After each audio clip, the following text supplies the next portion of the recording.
మనకి ఆగస్ట్ 18 హైదరాబాద్ కుకట్పల్లిలో జరిగిన ఈ సహస్ర ఇన్సిడెంట్ ఏదైతే ఉందో నిజంగా చాలా అంటే చాలా బాధాకరమైన విషయం ఫ్రెండ్స్.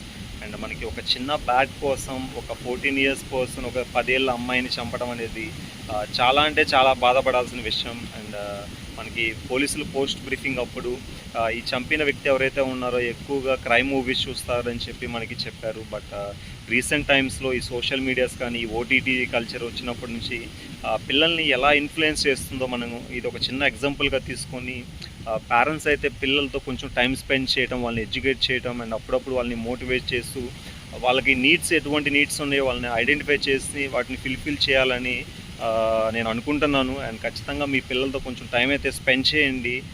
సో దాన్ని బట్టి మీకు తెలుస్తూ ఉంటాయి. సో ఇలాంటి ఇన్సిడెంట్స్ అయితే ఖచ్చితంగా జరగవని నేను అనుకుంటున్నాను. అండ్ మీరు దీని గురించి ఏమనుకుంటున్నారో కామెంట్స్ తెలియజేయండి ఫ్రెండ్స్. అండ్ ఖచ్చితంగా చాలా బాధపడాల్సిన విషయం. నాకు ఇంకా ఎక్కువగా ఏం మాట్లాడాలో అర్థం కావట్లేదు.